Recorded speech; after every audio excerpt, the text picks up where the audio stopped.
Hello everyone, I'm Hassan from Mechanic Bar and welcome to my channel. So today's topic is still at Malaysia VEP. Okay, today's date is 17 October 2024. And Singaporean drivers are so relieved that we surpassed the 1st October enforcement date for VEP peacefully. Okay, otherwise, according to the arrogant Transport Minister YB Anthony Lok said that Singaporeans without VP going into Malaysia, okay, via the checkpoints will be fined. Okay, if your vehicle do not have VP, you will be fined Malaysian RM 2,000 ringgit.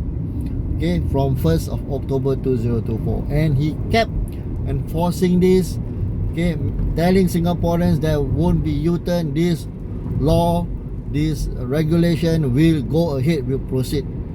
Okay, it has caused a lot of chaos because he only imagining this inside his brain, but the fact is his ministry cannot deliver the VEP implementation. There is no structure, there is no proper system, no manpower even to work on their failed websites. Okay, so quick recap: Singaporeans need to deregister and register their VEP onto their new vehicles, which they can't because JPJ, which is equivalent to Singapore LTA lah, okay, Malaysian JPJ do not have the system for us to do that. And their Transport Minister Anthony Lok very imaginative, arrogantly say that we must get this done by 1st October or we get fined. Okay, but the reality slaps onto his face and it has been postponed. Okay, so how is this possible? And we must say our thanks and appreciation to Johor Chief Minister, the exceptional man, okay, Dato' On Hafiz Ghazi. This man helped us Singaporeans. Okay, during a recent forum involving him and some of our Singaporean leaders before somewhere in September, okay, our Singaporean leaders jokingly telling him, the Johor Chief Minister, that Singaporeans are having difficulties about their VEP application and they are very worried because they cannot enter Malaysia via Johor. Okay, and they ask for the assistance and replies from Johor Chief Minister.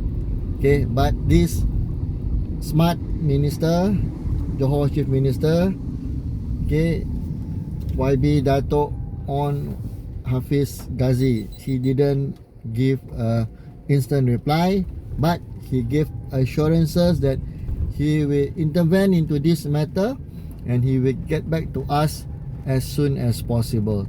Okay, and I was very surprised, okay, that within 1 week, I think less than 1 week, he raided the VEP office in Johor.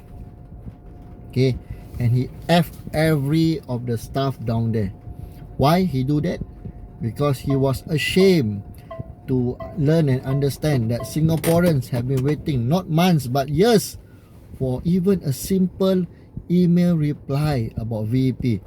Okay, and when he interviewed those Singaporeans who are queuing up at the VEP office in Johor, he was shocked to understand, to learn from them that they have been waiting for more than 3 months to years for the email to be replied, and whatever they are doing right now is such a hassle.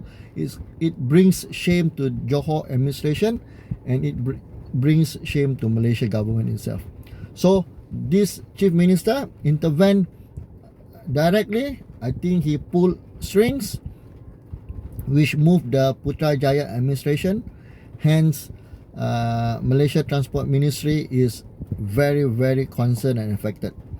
Okay, which led to the postponement of the 1st October VEP enforcement, and we are given more time for us to process our VEP status. Okay, and I believe today many of us would have already received our emails from JPJ VEP with regard to our VP status application. Okay, for me, after more than 2 years, I finally got the reply emails, two of them. Okay, one last week and one more is in this week. Okay, the first email, they apologize. They said that they have a very high email volume for them to reply. Okay, but they acknowledge that my issue is about my VEP status. Okay, they asked me for my basic particulars. Okay, I gave them the particulars, and today I received another email from JPJ. They informed me that okay, they understood my situation.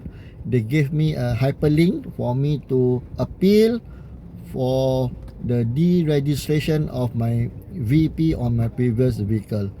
Okay, so this is a very good progress. And again, I do not want to thank you the YB Anthony Lok. That one arrogant lah. He is daydreaming. But thank you Chief Minister of Johor, YB Dato On Hafiz Ghazi. Your direct intervention really help Singaporean drivers especially. Okay, so for Singaporeans, very simple. I strongly suggest that we follow the rules. Okay, we do our VEP processing.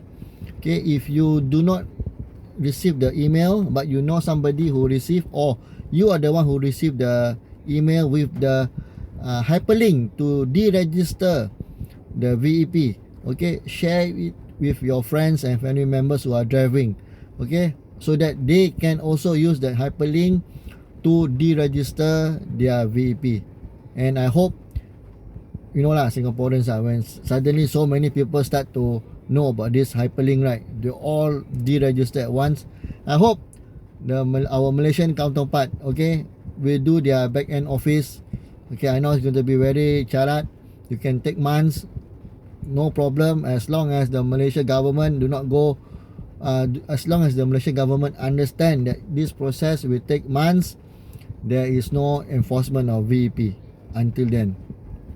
So YB Anthony Lok, I don't know what you're doing. You're just imagining everything inside your head, but your ministry fail you. But luckily, fortunately, we have the efficient Johor Chief Minister. This man is the one that moved mountains in Putrajaya for this VEP thing. Okay, you all should learn from him lah. Don't just imagine then threaten with fines, you know, saying that there won't be U-turn and such. But when the thing really happen, you all don't know what to do. Luckily, this Chief Minister is there for us. Okay, thank you Malaysia. Thank you Chief Minister Johor again for Singaporeans. Okay, ask your friends who have the link to deregister the VP. Okay, follow the process, respect the process, and we know Malaysia boleh. Okay, alright.